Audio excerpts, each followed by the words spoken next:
محترم سامعین، السلام علیکم ورحمۃ اللہ وبرکاتہ۔ کتاب و سنت کی اشاعت کے عالمی ادارے دارالسلام کی طرف سے آپ کی خدمت میں تخلیق کائنات اور تخلیق آدم علیہ السلام سے لے کر عیسیٰ علیہ السلام تک تمام انبیاء اور قوموں کا تذکرہ قصص الانبیاء پیش کیا جا رہا ہے۔ اب ہم آپ کو سناتے ہیں سیدنا ایوب علیہ السلام کا قصہ۔ ایوب علیہ السلام انبیاء کی جماعت میں سے ایک ہستی ہیں۔ اللہ تعالیٰ نے صبر کے معاملے میں بطور خاص ان کا تذکرہ فرمایا ہے، لوگوں کے لیے ایک مثال اور نمونہ ٹھہرایا ہے۔ آپ کا نسب نامہ یوں ہے: ایوب بن موس بن رازح بن عیس بن اسحاق بن ابراہیم علیہ السلام، یہ سیدنا اسحاق علیہ السلام کی نسل میں سے ہیں۔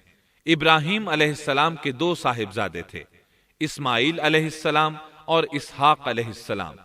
ان کے بعد سب کے سب انبیاء کرام اسحاق علیہ السلام کی نسل سے تھے، سوائے نبی کریم صلی اللہ علیہ وسلم کے۔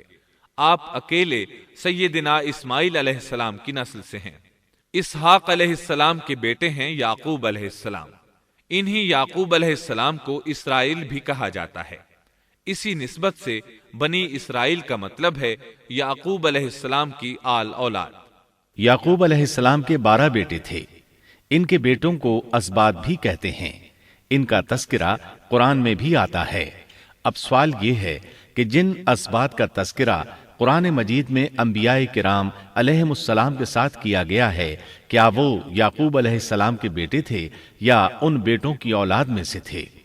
اکثر علماء کرام نے یہ اشارہ دیا ہے کہ اسباط لفظ سے جن انبیاء کرام علیہم السلام کی طرف اشارہ کیا گیا ہے وہ یعقوب علیہ السلام کے بیٹے نہیں ہیں، اس لیے کہ انہوں نے تو یوسف علیہ السلام کے قتل کی کوشش کی تھی، اپنے والد سے جھوٹ بولا تھا، ایسے اور بھی غلط کام کیے تھے، تو ان حرکات کے کرنے والے انبیاء نہیں ہو سکتے، جبکہ اسباط سے مراد وہ انبیاء کرام ہوں گے جو ان بیٹوں کی نسل سے آئے ہوں گے۔ بنی اسرائیل کے 12 قبیلے تھے اور قبیلے کو سبط بھی کہتے ہیں، اس لیے انہیں اسباط بھی کہا جاتا ہے، یعنی بنی اسرائیل ان قبیلوں میں تقسیم ہو گئے۔ اسی طرح سیدنا ایوب علیہ السلام سیدنا اسحاق علیہ السلام کی اولاد میں سے ہوئے۔ سورہ انعام آیت 84 میں اللہ فرماتے ہیں: وَمِن ذُرِّيَّتِهِ دَاوُودَ وَسُلَيْمَانَ وَأَيُّوبَ وَيُوسُفَ وَمُوسَى وَهَارُونَ، اور اس کی اولاد میں سے داود اور سلیمان اور ایوب اور یوسف اور موسیٰ اور ہارون۔ تو یہ سب کے سب سیدنا ابراہیم علیہ السلام کی نسل سے تھے۔ ایوب علیہ السلام بھی اللہ تعالیٰ کے نبی اور رسول تھے۔ سورۃ النساء آیت 163 میں اللہ تعالیٰ فرماتے ہیں: إِنَّا أَوْحَيْنَا إِلَيْكَ كَمَا أَوْحَيْنَا إِلَى إِبْرَاهِيمَ وَإِسْمَاعِيلَ وَإِسْحَاقَ وَيَعْقُوبَ وَالْأَسْبَاطِ وَعِيسَى وَأَيُّوبَ وَيُونُسَ وَهَارُونَ وَسُلَيْمَانَ وَآتَيْنَا دَاوُودَ زَبُورًا۔ یقیناً ہم نے آپ کی طرف اسی طرح وحی کی ہے جیسا کہ نوح اور ان کے بعد والے نبیوں کی طرف کی، اور ہم نے وحی کی ابراہیم اور اسماعیل اور اسحاق اور یعقوب اور ان کی اولادوں پر، اور عیسیٰ اور ایوب اور یونس اور ہارون اور سلیمان کی طرف، اور ہم نے داود کو زبور عطا فرمائی۔ اللہ تعالیٰ نے ان سب انبیاء کرام علیہم السلام کی طرف وحی فرمائی، اور ایوب علیہ السلام بھی ان رسولوں میں سے ایک ہیں۔ اللہ تعالیٰ نے آپ کو آپ کی قوم سوران کی طرف مبعوث فرمایا۔ یہ قوم ملک شام میں رہائش پذیر تھی۔ آپ بہت زیادہ مالدار تھے۔ اللہ تعالیٰ نے آپ کو بہت زیادہ نعمتوں سے نوازا تھا۔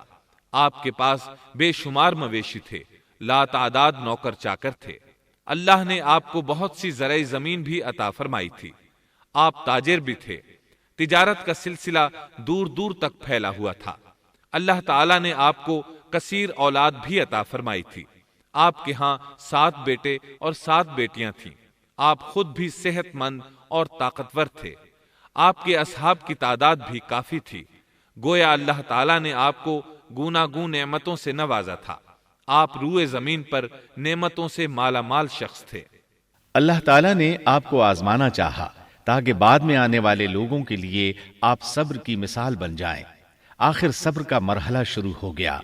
آپ کا سب مال و متاع ہلاک ہو گیا، یہاں تک کہ آپ فقیر ہو گئے۔ آپ کی زندگی ہی میں آپ کی ساری اولاد اللہ کو پیاری ہو گئی۔ کسی کا ایک بیٹا بھی فوت ہو جائے تو وہ کتنا غمگین ہوتا ہے، متاثر ہوتا ہے۔ سیدنا یعقوب علیہ السلام پر غم کس طرح طاری ہوا، یہاں تک کہ آپ کی آنکھوں کی بینائی تک جاتی رہی۔ مارے غم کے وہ گھل گئے تھے، جبکہ ان کا کوئی بیٹا فوت نہیں ہوا تھا، اور ادھر 7 بیٹے اور 7 بیٹیاں فوت ہو گئے۔ یہی نہیں، تمام مال مویشی ہلاک ہو گئے۔ معاملہ اس پر بھی ختم نہیں ہوا، آپ شدید مرض میں مبتلا ہو گئے۔ بیماری اس قدر شدید تھی کہ آپ چلنے پھرنے سے معذور ہو گئے، اٹھنے کی سکت نہ رہ گئی، یہاں تک کہ آپ کا گوشت گرنے لگا۔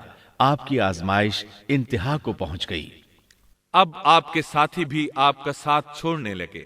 انہیں خوف محسوس ہوا کہ کہیں ان کی بیماری انہیں بھی نہ لگ جائے، کہیں یہ کوئی ایسی بیماری نہ ہو جو ایک سے دوسرے کو لگتی ہو۔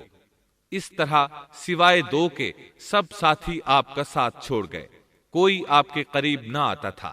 جو 2 ساتھی ساتھ چھوڑ کر نہیں گئے تھے وہ بھی ذرا دور کھڑے ہو کر بات کرتے تھے۔ آپ کی خدمت کے لیے بس آپ کی بیوی رہ گئیں۔ وہ بہت وفادار بیوی تھیں۔ یہ زوجہ محترمہ آپ کی خدمت کرتی، آپ کو کھلاتی پلاتی، آپ کو نہلاتی۔ پھر نوبت یہاں تک پہنچی کہ سارا ہی مال بالکل ختم ہو گیا۔ اب بیوی صاحبہ نے اجرت پر لوگوں کے گھروں میں کام کرنا شروع کیا تاکہ کچھ کما کر لائیں اور خاوند پر خرچ کر سکیں۔ یہ تھے اللہ کے نبی ایوب علیہ السلام۔ اتنی بڑی آزمائش میں پورے اترے۔ آزمائش بھی 1-2 ماہ نہیں، پورے 12 برس جاری رہی، اور ایک قول کے مطابق 18 برس جاری رہی۔ آپ اس دوران مجسمہ صبر بنے رہے۔ آپ نے کبھی کسی سے شکوہ تک نہ کیا، یہاں تک کہ کبھی زوجہ محترمہ سے بھی شکوہ نہ کیا۔ سال ہا سال اسی حالت پر گزر گئے۔ ایک بار آپ کی بیوی نے عرض کرنے کی ذرا ہمت کی اور کہا، آپ اللہ کے رسول ہیں، اگر اللہ کے حضور دعا کریں تو وہ آپ کی بیماری کو ختم فرما دیں گے، آپ کی حالت کو بدل دیں گے۔ بیوی صاحبہ کے یہ کہنے کے باوجود آپ نے بیماری کے ختم ہونے کی دعا نہ کی، نہ یہ کہا یا اللہ مجھے رزق کی فراوانی عطا فرما، بس رضائے الہی پر راضی رہے، تقدیر الہی پر خوش رہے۔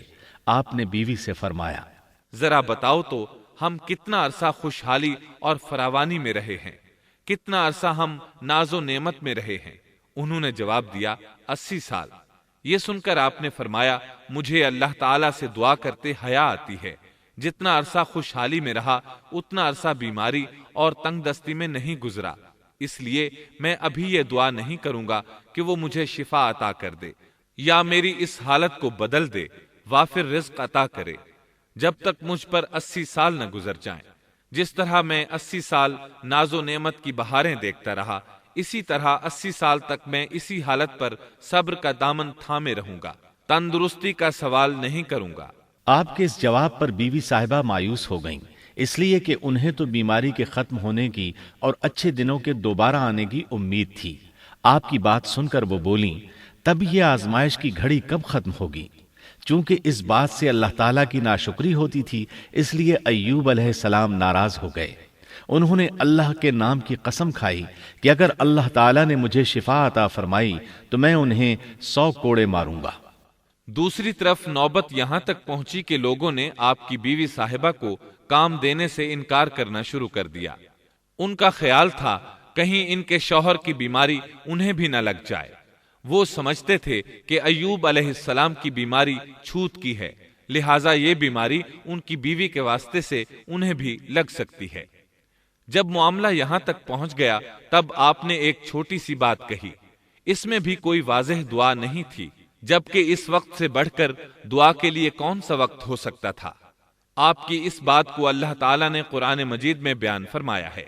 سورہ انبیاء آیت 83 میں ہے، وأيوب إذ نادى ربه أني مسني الضر وأنت أرحم الراحمين۔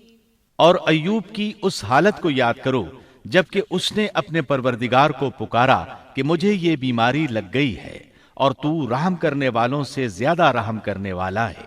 مجھے آزمائش نے آ لیا ہے اور تو ارحم الراحمین ہے۔ مطلب یہ کہ آپ نے واضح الفاظ میں دعا نہیں فرمائی، یہ نہیں فرمایا الہی مجھے تندرستی عطا فرما، الہی مجھے رزق عطا فرما اور میری حالت ایسی ایسی ہو گئی ہے، تو رحیم و کریم ہے، بلکہ یوں کہا وَأَنْتَ أَرْحَمُ الرَّاحِمِينَ، عرض کیا میری نسبت میری حالت کو تو ہی بہتر جاننے والا ہے۔ اللہ تعالیٰ نے دوسری آیت میں آپ کی حالت کو اس طرح بیان کیا ہے۔ سورہ صاد آیت 41 میں اللہ تعالیٰ فرماتے ہیں وَاذْكُرْ عَبْدَنَا أَيُّوبَ إِذْ نَادَى رَبَّهُ أَنِّي مَسَّنِيَ الشَّيْطَانُ بِنُصْبٍ وَعَذَابٍ۔ اور ہمارے بندے ایوب کا بھی ذکر کر جبکہ اس نے اپنے رب کو پکارا کہ مجھے شیطان نے رنج اور دکھ پہنچایا ہے۔ گویا آپ نے اس بیماری اور مصیبت کو اللہ تعالیٰ کی طرف منسوب نہیں فرمایا، بلکہ اللہ تعالیٰ کو اس سے مبرہ و پاک ٹھہرایا اور اسے شیطان کی طرف منسوب کیا۔ یوں نہیں کہا اللہ تو نے مجھے مصیبت میں ڈال دیا، بلکہ اس کو غیر اللہ یعنی شیطان کی جانب منسوب کیا۔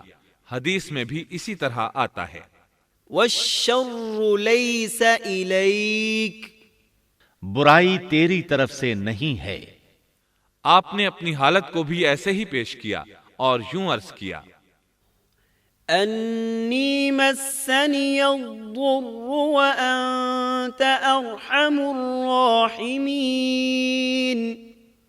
اللہ تعالیٰ نے آپ کی التجا کو اسی لمحے شرف قبولیت سے نوازا۔ کتنے ہی موقع ایسے آئے تھے کہ اس سے قبل بھی آپ دعا کر سکتے تھے اور وہ قبول ہو جاتی، لیکن آپ نے صبر کا دامن تھامے رکھا۔ اسی لیے مدتوں سے ضرب المثل چلی آ رہی ہے صبر ایوب۔ جب آپ نے اپنے پروردگار سے اس انداز میں دعا مانگی تو اللہ تعالیٰ نے ان سے آزمائش ختم کر دی۔ اللہ تعالیٰ سورہ صاد آیت 42 میں فرماتے ہیں ارکض برجلک هذا مغتسل بارد وشراب، اپنا پاؤں مارو، یہ نہانے اور پینے کے لیے ٹھنڈا پانی ہے۔ جب انہوں نے پاؤں زمین پر مارا تو پانی کا چشمہ جاری ہو گیا۔ علماء کرام کہتے ہیں جب انہوں نے اس پانی سے غسل کیا تو جسم کے بیرونی حصے سے بیماری ختم ہو گئی، اور جو ہی پانی پیا جسم کے اندرونی حصے کی بیماری ختم ہو گئی، اور یہ اللہ عز و جل کا عظیم احسان ہے۔ پھر سے بالکل تندرست بن گئے، ان کی صحت و توانائی لوٹ آئی، ایسے صحت مند ہو گئے جیسے پہلے کبھی ہوا کرتے تھے۔ ان کی زوجہ محترمہ باہر سے گھر آئیں تو بالکل نہ پہچان سکیں۔ ان سے پوچھنے لگیں کیا آپ نے اللہ کے نبی میرے خاوند یعنی مرض میں مبتلا شخص کو دیکھا ہے؟ اللہ کی قسم جب میرے خاوند صحت مند تھے تو بالکل آپ جیسے تھے، میں نے آپ سے بڑھ کر ان سے ملتا جلتا آدمی آج تک نہیں دیکھا۔ اس پر ایوب علیہ السلام بولے کیا تم نے مجھے پہچانا نہیں؟ انہوں نے حیران ہو کر پوچھا آپ کون ہیں؟ تب وہ بولے میں ایوب ہوں۔ وہ بولیں سبحان اللہ، اس کا مطلب ہے بیماری ختم ہو گئی، اللہ تعالیٰ کا احسان ہو گیا۔ اس کے بعد اللہ تعالیٰ نے انہیں اہل و عیال کی نعمتیں بھی لوٹا دیں، ان کے مویشی بھی انہیں واپس مل گئے۔ سیدنا ابن عباس رضی اللہ عنہما فرماتے ہیں اللہ تعالیٰ نے صرف انہیں ہی اپنے فضل و کرم سے نہیں نوازا بلکہ ان کے ساتھ ان کی اہلیہ کو بھی اپنے خاص فضل و کرم سے نوازا، اس لیے کہ انہوں نے بھی اس عظیم آزمائش میں صبر کیا تھا، عظیم صبر کا مظاہرہ کیا تھا۔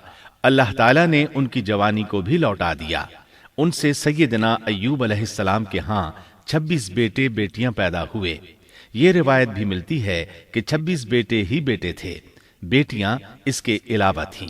اللہ تعالیٰ سورہ انبیاء آیت 84 میں فرماتے ہیں وَآتَيْنَاهُ أَهْلَهُ وَمِثْلَهُم مَّعَهُمْ رَحْمَةً مِّنْ عِندِنَا وَذِكْرَىٰ لِلْعَابِدِينَ ہم نے اس کو اہل و عیال عطا فرمائے بلکہ ان کے ساتھ ویسے ہی اور اپنی خاص مہربانی سے تاکہ سچے بندوں کے لیے سبب نصیحت ہو۔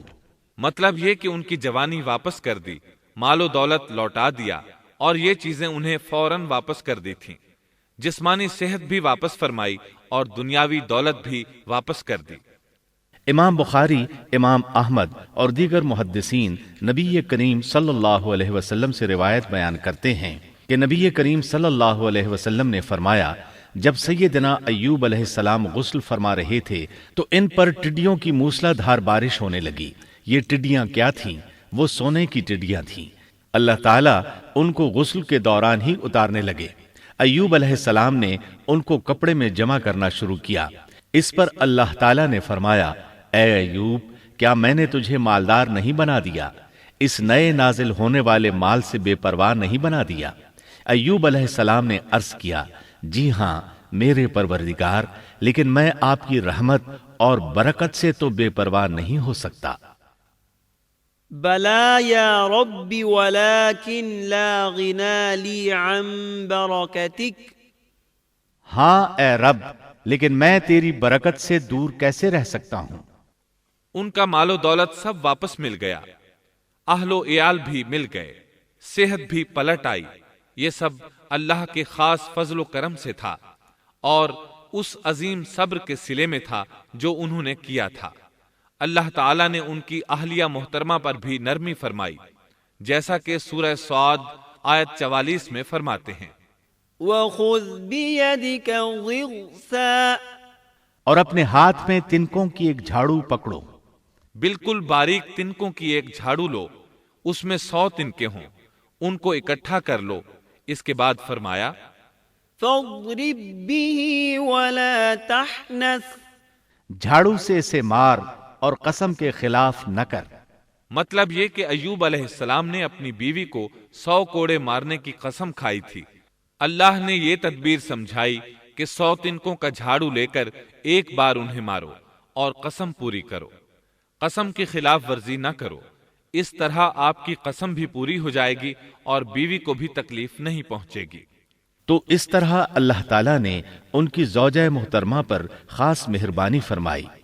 اللہ سورہ انبیاء آیت 83 اور 84 میں فرماتے ہیں، وَأَيُّوبَ إِذْ نَادَى رَبَّهُ أَنِّي مَسَّنِيَ الضُّرُّ وَأَنْتَ أَرْحَمُ الرَّاحِمِينَ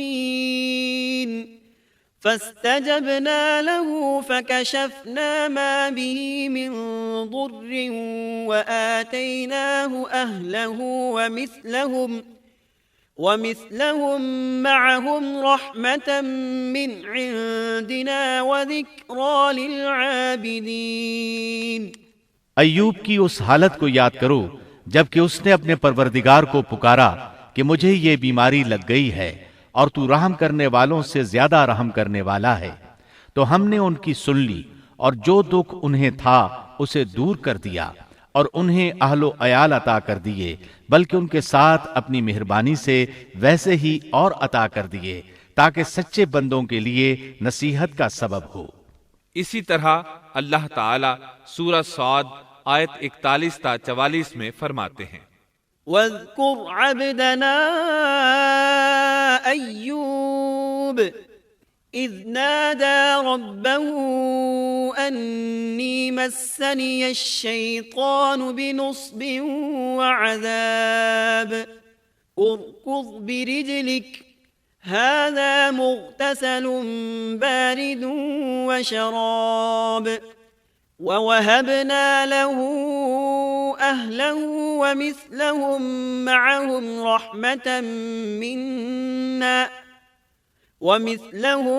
مَّعَهُمْ رَحْمَةً مِّنَّا وَذِكْرَىٰ لِأُولِي الْأَلْبَابِ وَخُذْ بِيَدِكَ ضِغْثًا فَاضْرِب بِّهِ وَلَا تَحْنَثْ إنا وجدناه صابرا نعم العبد إنه أواب۔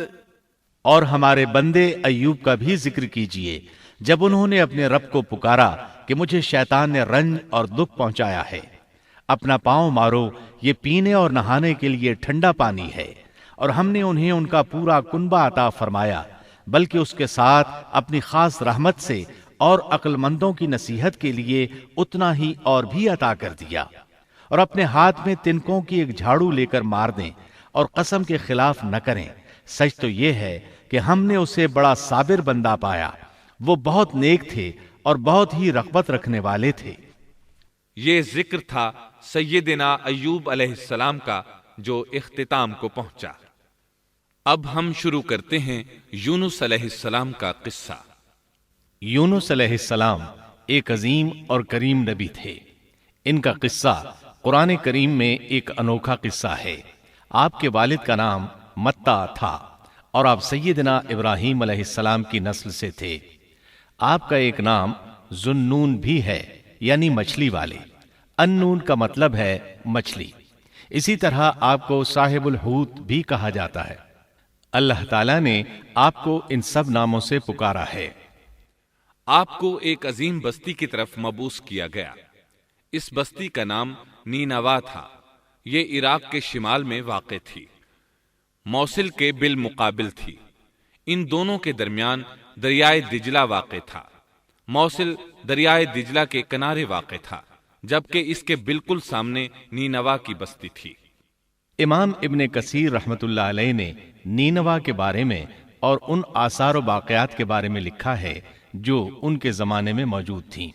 وہاں کچھ بت تھے جو اوندھے منہ گرے پڑے تھے۔ اللہ تبارک و تعالی نے یونس علیہ السلام کو نینوا کی طرف رسول بنا کر بھیجا۔ سورۃ الصافات آیت 139 میں ہے، وَإِنَّ يُونُسَ لَمِنَ الْمُرْسَلِينَ، اور بے شک یونس رسولوں میں سے تھے۔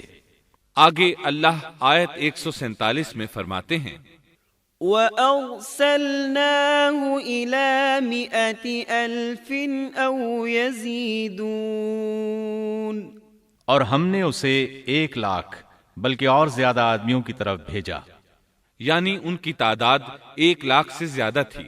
رہا یہ سوال کہ لاکھ سے کتنے زیادہ تھے، اکثر علماء کرام نے وضاحت کی ہے کہ وہ 100,000 سے قریباً 20,000 زیادہ تھے۔ اس طرح بستی والوں کی تعداد 1,20,000 تھی، اور یہ سب کے سب کفر پر تھے۔ یونس علیہ السلام انہیں سال ہر سال دعوت دیتے رہے، لیکن وہ اپنے کفر ہی پر ڈٹے رہے۔ پھر انہوں نے سیدنا یونس علیہ السلام پر ظلم و جبر شروع کر دیا، انہیں دھمکیاں دیں، مصائب و آلام سے دوچار کیا۔ مطلب یہ کہ جس طرح دوسرے انبیاء کرام کے ساتھ کیا گیا، ان کے ساتھ بھی وہی سلوک ہوا۔ آخر آپ نے اپنی قوم کو اللہ کے عذاب سے آگاہ کرتے ہوئے اعلان فرما دیا کہ فلاں دن تم پر عذاب آ جائے گا۔ پھر خود غصے کی حالت میں اس بستی سے نکل گئے، جبکہ اللہ تعالیٰ نے انہیں متعین دن کی مہلت دینے کی اجازت تو دی تھی، لیکن اس بستی سے نکل جانے کا حکم نہیں دیا تھا۔ جب آپ نے انہیں یہ مہلت سنائی تو خود غصے کی حالت میں بستی سے نکل گئے۔ سورہ انبیاء آیت 87 میں اللہ تعالیٰ فرماتے ہیں، وَذَا النُّونِ إِذ ذَّهَبَ مُغَاضِبًا فَظَنَّ أَن لَّن نَّقْدِرَ عَلَيْهِ، مچھلی والے کو یاد کرو جبکہ وہ غصے سے چل دیا اور خیال کیا کہ ہم اسے نہ پکڑ سکیں گے۔ اس آیت کی تفسیر میں امام رازی رحمہ اللہ لکھتے ہیں، جس نے یہ گمان کیا کہ اللہ تعالیٰ اسے پکڑنے کی قدرت نہیں رکھتا، وہ آدمی کافر ہے۔ سیدنا امیر معاویہ رضی اللہ عنہ سے روایت ہے، انہوں نے سیدنا ابن عباس رضی اللہ عنہما سے کہا، آج رات قرآن کریم کی چند آیات کے معانی میں میں الجھ کر رہ گیا ہوں، مجھے کوئی راستہ سجھائی نہیں دے رہا کہ اس الجھن سے کس طرح نکلوں۔ مجھے بس آپ ایسے نظر آتے ہیں جو ان آیات کا مطلب بتا سکتے ہیں۔ کم از کم میں ان آیات کی تفسیر اور تعبیر نہیں سمجھ سکا۔ ابن عباس رضی اللہ عنہما نے پوچھا، وہ کون سی آیات ہیں؟ سیدنا امیر معاویہ رضی اللہ عنہ کہنے لگے، یونس علیہ السلام کا یہ خیال کرنا کہ اللہ تعالیٰ ان پر قدرت نہیں رکھتے، یہ سن کر سیدنا ابن عباس رضی اللہ عنہما نے فرمایا، اس سے مراد یہ نہیں، یہ لفظ قدر یہاں تنگی کے معنی میں آیا ہے، قدرت اور طاقت رکھنے کے معنی میں نہیں۔ اللہ تعالیٰ نے قدر بمعنی تنگی اور قدر بمعنی قدرت دونوں کا استعمال کیا ہے۔ تنگی کے معنی کی مثال سورۃ الطلاق آیت نمبر 7 میں ہے، وَمَن قُدِرَ عَلَيْهِ رِزْقُهُ فَلْيُنْفِقْ مِمَّا آتَاهُ اللَّهُ، اور جس پر اس کے رزق کی تنگی کی گئی ہو اسے چاہیے کہ جو کچھ اللہ تعالیٰ نے اسے دے رکھا ہے اسی میں سے اپنی حیثیت کے مطابق دے۔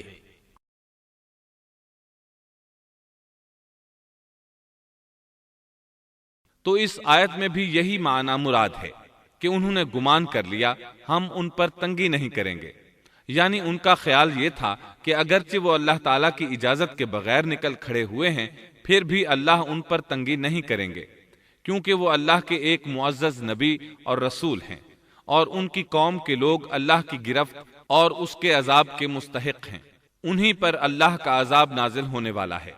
اس عذاب کی خبر انہیں پہلے ہی سنا دی گئی ہے اور مہلت دے دی گئی ہے، مگر وہ خود اگرچہ اللہ کی اجازت کے بغیر ہی چلے آئے ہیں پھر بھی انہیں سرزنش نہیں کی جائے گی اور وہ کسی گرفت میں نہیں آئیں گے۔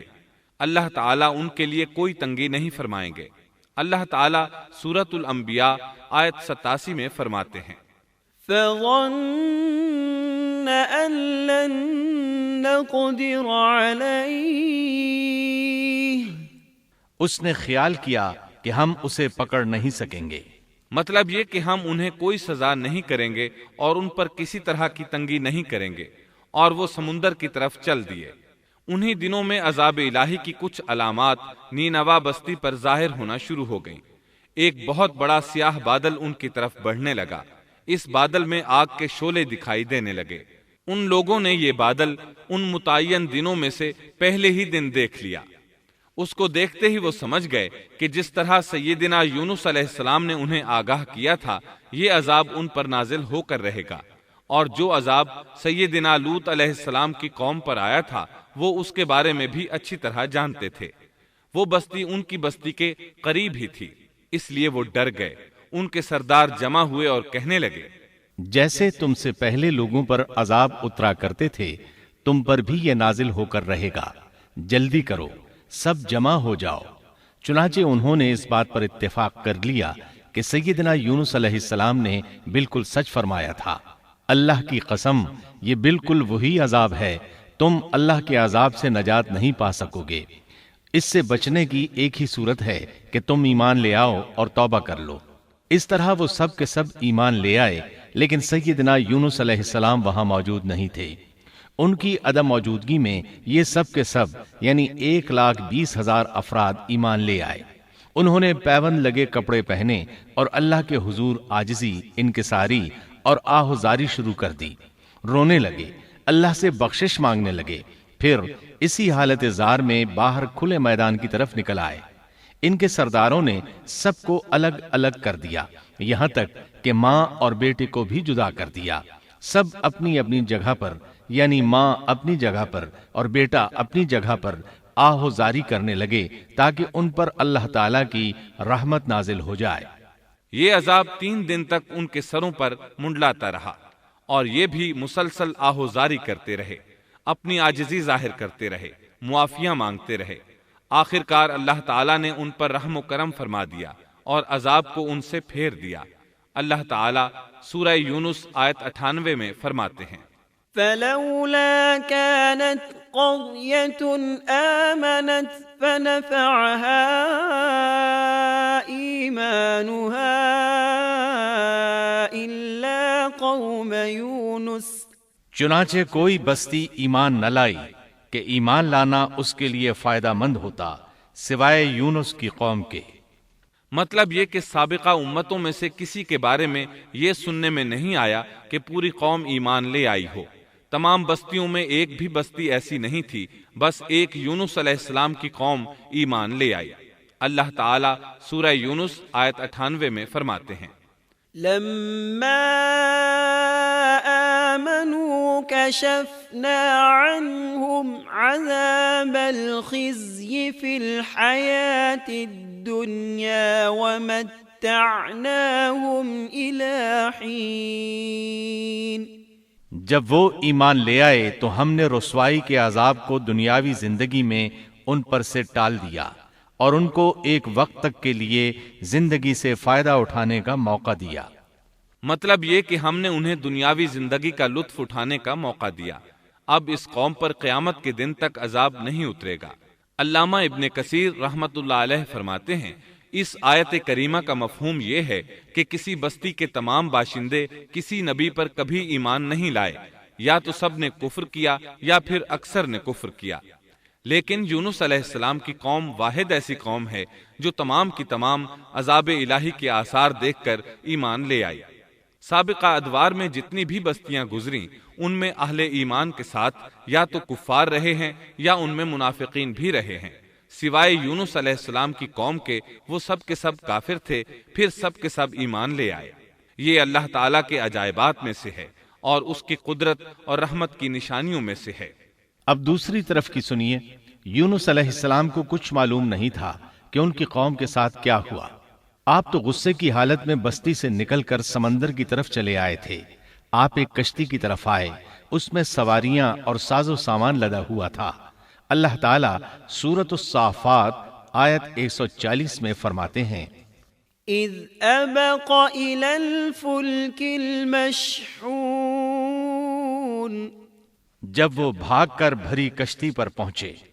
کشتی روانہ ہوئی، موجیں اٹھیں، سمندر میں طغیانی آئی، یوں لگتا تھا کہ بس ابھی غرق ہوئے۔ کہنے لگے بوجھ ہلکا کرو، اپنا ساز و سامان سمندر میں پھینک دو۔ چنانچہ انہوں نے اپنا اپنا ساز و سامان سمندر میں پھینک دیا۔ اس طرح کشتی کچھ ہلکی ہو گئی، لیکن ضرورت کے مطابق ہلکی نہ ہو سکی۔ اب وہ کہنے لگے کسی کو سمندر میں گرانا ضروری ہے تاکہ کشتی مزید ہلکی ہو جائے، ورنہ یہ ڈوب جائے گی۔ جلدی کرو، قرع ڈالو۔ جس کے نام کا قرع نکلتا جائے اسے سمندر میں گراتے جاؤ اور بار بار یہ عمل دہراتے جاؤ یہاں تک کہ کشتی ہلکی ہو جائے۔ چنانچہ قرع ڈالا گیا۔ سب سے پہلے یونس علیہ السلام کا نام نکلا۔ سب کہنے لگے نہیں، یہ تو ایسے نہیں ہیں، ان کے چہرے پر تو سجدوں کے نشانات ہیں، انہیں رہنے دو، پھر قرع ڈالو۔ چنانچہ پھر قرع ڈالا گیا، پھر انہی کا نام نکلا۔ سب نے تعجب کیا۔ تیسری مرتبہ پھر قرع ڈالا گیا، اس بار پھر یونس علیہ السلام ہی کا نام نکلا۔ اللہ تعالیٰ سورۃ الصافات آیت 141 میں فرماتے ہیں، فساهم فكان من المدحضين، پھر قرآن اندازی ہوئی تو یہ مغلوب ہو گئے۔ ہر بار انہی کا نام نکلا۔ آخر کار ان لوگوں نے انہیں پکڑ کر سمندر میں گرا دیا۔ فالتقمه الحوت، تو پھر انہیں مچھلی نے نگل لیا۔ حوت بڑی مچھلی کو کہتے ہیں۔ اللہ تعالیٰ نے حوت کو القاء فرمایا، انہیں کھانا نہیں، نہ ان کے جسم کو کوئی گزند پہنچے۔ یہ اس مچھلی کو اللہ تعالیٰ کے احکامات تھے۔ اللہ تعالیٰ سورۃ الصافات آیت 142 میں فرماتے ہیں، فالتقمه الحوت وهو مليم، تو پھر انہیں مچھلی نے نگل لیا اور وہ خود اپنے آپ کو ملامت کرنے لگے۔ یعنی وہ سمجھ گئے کہ بار بار جو ان کا نام قرآن اندازی میں نکلتا رہا ہے تو وہی مقصود ہیں۔ چنانچہ خود کو ملامت کرنے لگے، اور یہ ملامت توبہ کی ابتدا ہے کہ انسان خود کو ملامت کرتا ہے۔ اب یونس علیہ السلام مچھلی کے پیٹ میں تھے۔ اللہ کی قدرت، آپ مچھلی کے پیٹ میں 3 دن تک رہے۔ بعض روایات میں 7 دن اور زیادہ سے زیادہ مدت 40 روز آئی ہے۔ آپ نے مچھلی کے پیٹ میں اللہ تعالیٰ کو پکارا۔ اللہ سورۃ الانبیاء آیت 87 میں فرماتے ہیں، فنادى في الظلمات، آخر کار وہ اندھیروں کے اندر سے پکار اٹھے۔ علماء نے یہاں 3 اندھیروں کا ذکر کیا ہے: مچھلی کے پیٹ کا اندھیرا، سمندر کا اندھیرا اور رات کا اندھیرا۔ گویا ان پر یہ سارے اندھیرے اکٹھے ہو گئے تھے۔ اللہ سورۃ الصافات آیت 143 اور 144 میں فرماتے ہیں فلولا أنه كان من المسبحين للبث في بطنه إلى يوم يبعثون۔ پس اگر یہ پاکی بیان کرنے والوں میں سے نہ ہوتے تو لوگوں کے اٹھائے جانے کے دن تک اس کے پیٹ ہی میں رہتے۔ مطلب یہ کہ اگر آپ اللہ تبارک و تعالی کی تسبیح نہ بیان کرتے تو مچھلی کے پیٹ ہی میں رہتے۔ آپ نے دعا نہیں مانگی بلکہ اللہ عز و جل کی تسبیح بیان کی۔ روایات میں یوں بھی آتا ہے کہ جب مچھلی آپ کو سمندر کی اتھاہ گہرائی میں لے گئی تو آپ وہاں آبی مخلوقات کی تسبیحات کی آوازیں سننے لگے، گویا اللہ تعالی نے انہیں القاء فرمایا کہ آپ بھی تسبیح کریں۔ اللہ سورۃ الانبیاء آیت 87 میں فرماتے ہیں فنادى في الظلمات أن لا إله إلا أنت سبحانك إني كنت من الظالمين۔ بالآخر وہ اندھیروں کے اندر سے پکار اٹھا کہ الہی تیرے سوا کوئی معبود نہیں، تو پاک ہے، بے شک میں ظالموں میں ہو گیا۔ چنانچہ یونس علیہ السلام نے اس تسبیح کے الفاظ کو یوں ادا فرمایا لا إله إلا أنت سبحانك إني كنت من الظالمين۔ امام احمد، امام ترمذی، امام نسائی اور دیگر ائمہ رحمہم اللہ نے یہ حدیث نقل کی ہے کہ یونس علیہ السلام کی وہ دعا جو انہوں نے مچھلی کے پیٹ میں مانگی تھی وہ یہی ہے لا إله إلا أنت سبحانك إني كنت من الظالمين۔ جو بھی مسلمان یہ دعا اپنی کسی حاجت میں مانگے گا اللہ تعالیٰ اس کی دعا ضرور قبول فرمائے گا۔ یہ دعائے مستجاب ہے، مقبول دعاؤں میں سے ہے۔ اسی دعا کے بعد اللہ تعالیٰ نے یونس علیہ السلام کو اس پریشانی سے نجات عطا فرمائی۔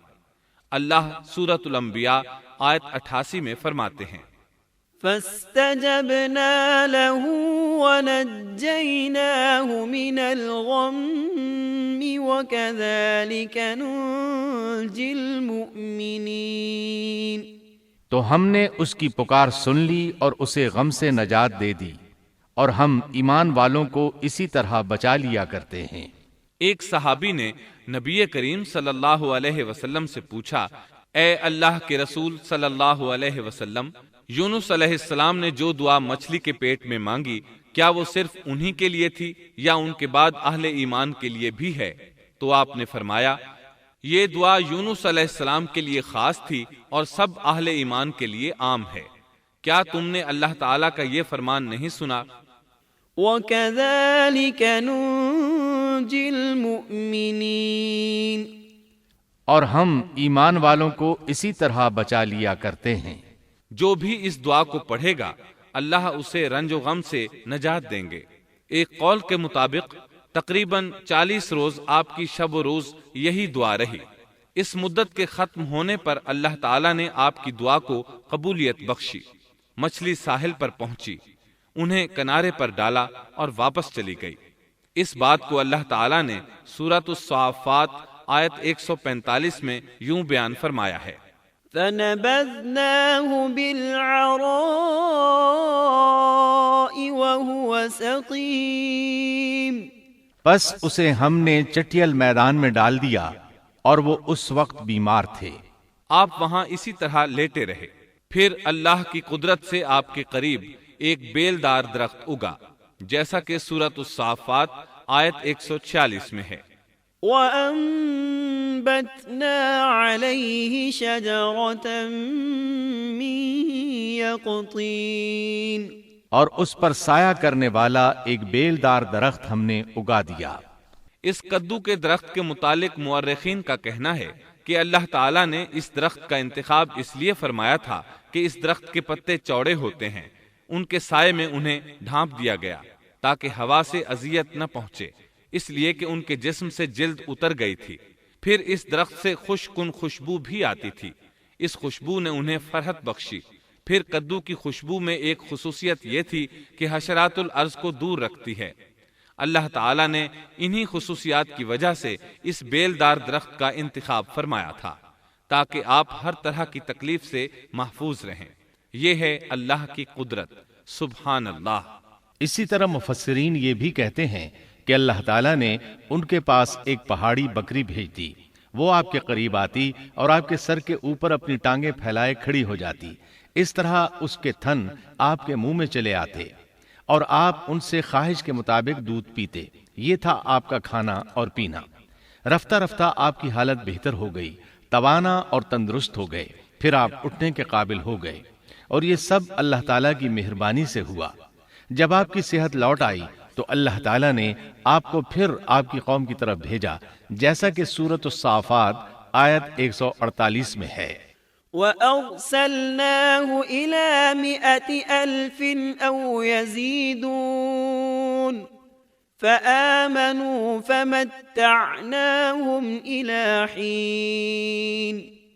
اور ہم نے اسے 1,00,000 بلکہ اور زیادہ آدمیوں کی طرف بھیجا، پس وہ ایمان لے آئے اور ہم نے انہیں ایک زمانے تک عیش و عشرت دی۔ وہ سب کے سب آپ پر ایمان لے آئے تھے۔ اللہ تعالیٰ نے اس قصے کے ذریعے نبی کریم صلی اللہ علیہ وسلم کو اشارہ فرمایا ہے کہ دعوت دیتے ہوئے اکتانا نہیں۔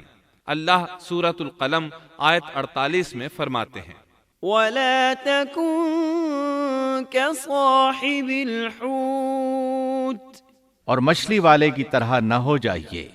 ان لوگوں کو دعوت حق دیتے رہیے۔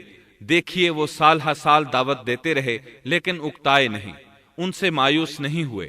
ان کی پوری بستی میں سے ایک بھی ان پر ایمان نہیں لایا تھا، لیکن جب ان سے مایوس ہو گئے تو انہیں اللہ کے عذاب سے آگاہ کر دیا اور منہ پھیر کر چل دیے تو وہ سب کے سب ایمان لے آئے۔ اللہ تعالی سورۃ القصص آیت 56 میں فرماتے ہیں، إِنَّكَ لَا تَهْدِي مَنْ أَحْبَبْتَ وَلَكِنَّ اللَّهَ يَهْدِي مَنْ يَشَاءُ۔ آپ جسے چاہیں ہدایت نہیں دے سکتے، بلکہ اللہ تعالیٰ ہی جسے چاہتا ہے ہدایت دیتا ہے۔ اس قصے میں بہت بڑا سبق ہے کہ کسی بھی حالت میں اللہ کی رحمت سے مایوس نہیں ہونا چاہیے اور نہ ہدایت کے معاملے میں اپنی ذات پر بھروسہ کرنا چاہیے۔ ہدایت تو بس صرف اللہ تعالیٰ ہی کی طرف سے ہے، آپ کے ذمے تو پیغام حق پہنچا دینا ہے۔ اللہ سبحانہ و تعالیٰ کے ذمے ہدایت سے نوازنا ہے۔ اللہ تعالیٰ نے انہیں پاک صاف بنا دیا، انہیں چن لیا۔ اللہ خود ہی سورۃ القلم آیت 50 میں وضاحت فرماتے ہیں، فاجتباه ربه فجعله من الصالحين۔ اسے اس کے رب نے پھر نوازا اور اسے نیک لوگوں میں کر دیا۔ امام مسلم نے ایک حدیث روایت کی ہے کہ نبی کریم صلی اللہ علیہ وسلم نے فرمایا، لا ينبغي لعبد ان يقول انا خير من يونس بن متى۔ تم میں سے کوئی شخص ہرگز یہ نہ کہے کہ میں یعنی محمد یونس بن متی سے بہتر ہوں، یعنی یوں نہ کہے کہ میں سیدنا یونس علیہ السلام سے افضل ہوں۔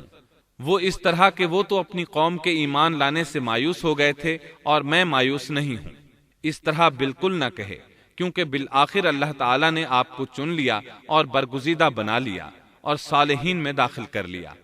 اس واقعے میں نبی کریم صلی اللہ علیہ وسلم کو جو ہدایت دی گئی ہے اس کا ذکر سورۃ القلم آیت 41 میں آتا ہے، فاصبر لحكم ربك ولا تكن كصاحب الحوت۔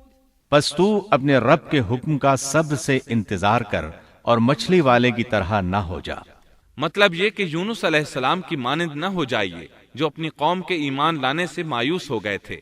یقیناً دین کی دعوت اور حق کے پرچار میں یہ بہت عظیم سبق ہے کہ داعی اللہ کو کبھی مایوس نہیں ہونا چاہیے۔ یونس علیہ السلام کا قصہ ختم ہوا اور اب ہم آپ کو سناتے ہیں ذوالکفل علیہ السلام کا قصہ۔ قرآن عزیز میں ذوالکفل علیہ السلام کا ذکر 2 سورتوں یعنی سورۃ الانبیاء اور سورہ صاد میں آیا ہے، لیکن دونوں سورتوں میں صرف نام مذکور ہے، مختصر و مفصل کسی قسم کے حالات کا کوئی تذکرہ نہیں ہے۔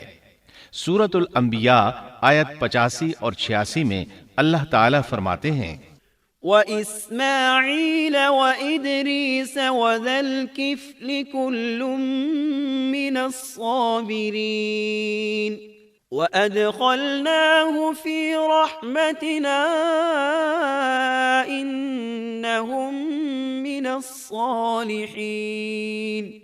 اور اسماعیل اور ادریس اور ذوالکفل یہ سب صابر لوگ تھے، ہم نے انہیں اپنی رحمت میں داخل کر لیا، یہ سب لوگ نیک تھے۔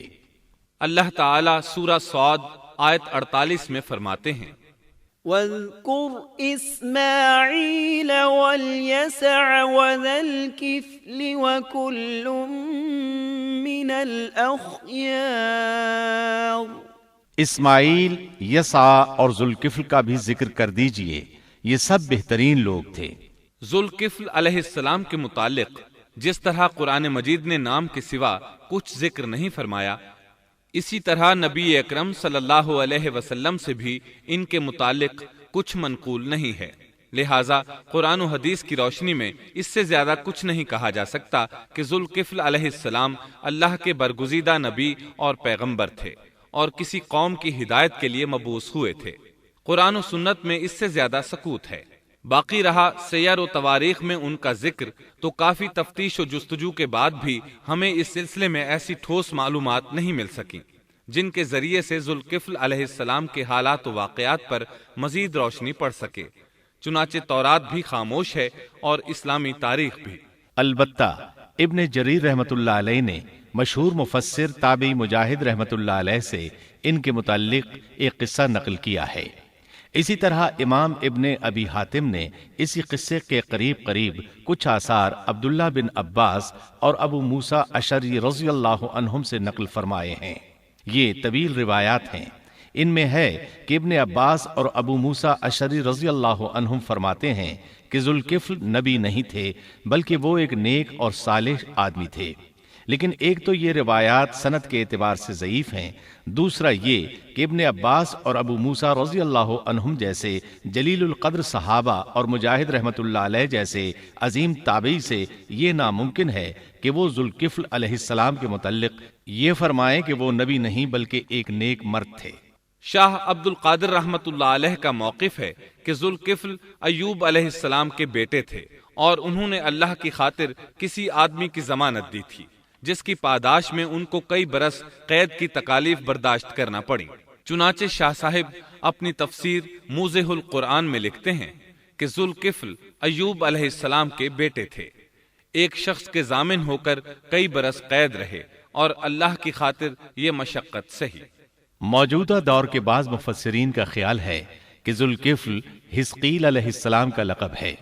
ایک دوسرے مفسر کی عجیب و غریب رائے یہ ہے کہ ذوالکفل گوتم بدھ کا لقب ہے، کیونکہ اس کے دارالسلطنت کا نام کپل تھا، جس کا معرب کفل ہے، اور عربی میں ذو صاحب اور مالک کے لیے آتا ہے، اور صاحب مال کے لیے ذو مال اور مالک شہر کے لیے ذو بلد کے الفاظ کثرت سے استعمال ہوتے ہیں، لہٰذا یہاں بھی کپل کے مالک و بادشاہ کو ذوالکفل کہا گیا ہے۔ اس مفسر نے یہ بھی دعویٰ کیا ہے کہ گوتم بدھ کی اصل تعلیم توحید اور حقیقی اسلام ہی کی تعلیم تھی، مگر اس کی موجودہ صورت دوسرے ادیان کی طرح محرف اور مسخ شدہ ہے۔ لیکن یہ اقوال قیاس و آراء سے زیادہ تاریخی حیثیت سے کوئی وقت نہیں رکھتے۔ ہم اس تعصب کے قائل نہیں ہیں کہ اگر صحیح تاریخ سے یہ ثابت ہو جائے کہ قرآن نے جن انبیاء کے صرف نام ذکر کیے ہیں ان کا مصداق فلاں برگزیدہ ہستی ہے، اور اس کا انکار صرف اس لیے کر دیا جائے کہ اس سے پہلے چونکہ ایسی بات کسی نے نہیں کہی اس لیے یہ قابل رد ہے۔ یقیناً ہم اس حقیقت کو تسلیم کرتے ہیں کہ تاریخی حقائق کی جستجو کا باب بند نہیں ہوا، اور آئے دن نئی تحقیقات سامنے آ رہی ہیں اور جدید انکشافات ہو رہے ہیں، بلکہ ان کے ذریعے قرآن مجید اور احادیث رسول کے بیان کردہ واقعات کی تصدیق ہوتی چلی جا رہی ہے۔ ملحد و بے دین لوگ ان کا انکار اس لیے کرتے اور کرتے آ رہے ہیں کہ تاریخ اور فلسفہ ان کا ساتھ نہیں دیتے، لیکن اگر قرآن کریم کی بیان کردہ کسی ہستی کے متعلق مزید انکشافات روشنی میں آئیں تو ہمارے لیے انکار کا باعث نہیں بلکہ مخالفین پر مزید حجت اور دلیل ہیں۔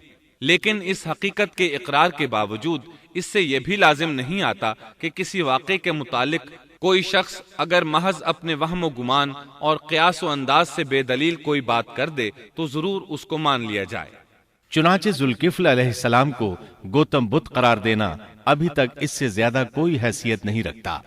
ہمارے لیے دنیا کے مختلف گوشوں میں اللہ کے فرستادہ نبیوں پر ایمان لانے کے لیے قرآن کی وہ تینوں دفعات کافی ہیں جو دین اسلام کا امتیازی وصف ہیں۔ سورۃ الفاتر آیت 24 میں اللہ تعالیٰ فرماتے ہیں، وَإِن مِّنْ أُمَّةٍ إِلَّا خَلَا فِيهَا نَذِيرٌ، اور کوئی امت ایسی نہیں ہوئی جس میں کوئی ڈر سنانے والا نہ گزرا ہو۔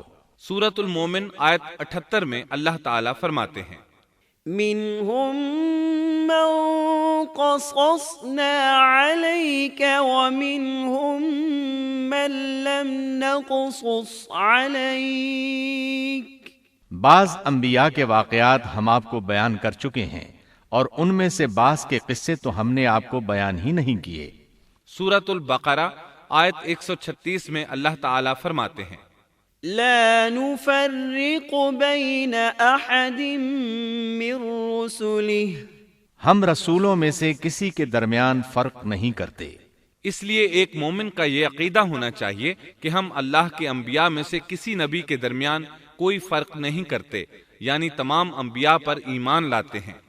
اس صاف اور واضح عقیدے کے بعد اگر ہمارے سامنے کسی ملک اور کسی خطے کے انبیاء اور رسول کے واقعات نہیں بھی آئے تو اس کے اسباب و وجوہات اور ہیں، لیکن جہاں تک ان پر ایمان لانے کا تعلق ہے وہ اختصار سے بھی کافی ہے، اور ان کی تفصیلات سے آگاہی ہماری رشد و ہدایت کے مقاصد یعنی اللہ پر ایمان اور نیک اعمال کے لیے ضروری نہیں ہے، خصوصاً جبکہ اللہ تعالیٰ نے ہم پر یہ حقیقت بھی قرآن مجید میں واضح کر دی ہے کہ نبی اکرم صلی اللہ علیہ وسلم خاتم النبیین ہیں اور تمام سچے ادیان کی صحیح اور حقیقی تعلیم کی تصدیق کر کے ان کو بلند درجات کے درجہ کمال تک پہنچانے والے ہیں، جیسا کہ سورۃ المائدہ آیت 3 میں اللہ تعالیٰ فرماتے ہیں، اليوم اکملت لکم دینکم واتممت علیکم نعمتی ورضیت لکم الاسلام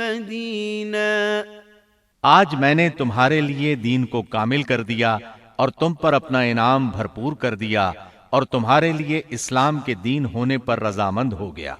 خلاصہ کلام یہ کہ ہمیں یہ تسلیم ہے کہ ہندوستان میں بھی اللہ کے سچے نبی اور پیغمبر مبعوث ہوئے، بلکہ سیرت نگاروں کی روایات کے مطابق ابو البشر آدم علیہ السلام اسی ہندوستان کے کسی گوشے میں اتارے گئے، لیکن جب تک قرآن و حدیث کی صراحت یا تاریخ کے صحیح دلائل و براہین سے یہ ثابت نہ ہو جائے کہ ذوالکفل گوتم بدھ کا لقب ہے، محض قیاس و آراء کی بنا پر ہم اس کو تسلیم نہیں کرتے، کیونکہ جس طرح کسی نبی کو نہ ماننا کفر کی راہ ہے، اسی طرح کسی غیر نبی کو نبی تسلیم کرنا بھی باطل ہے۔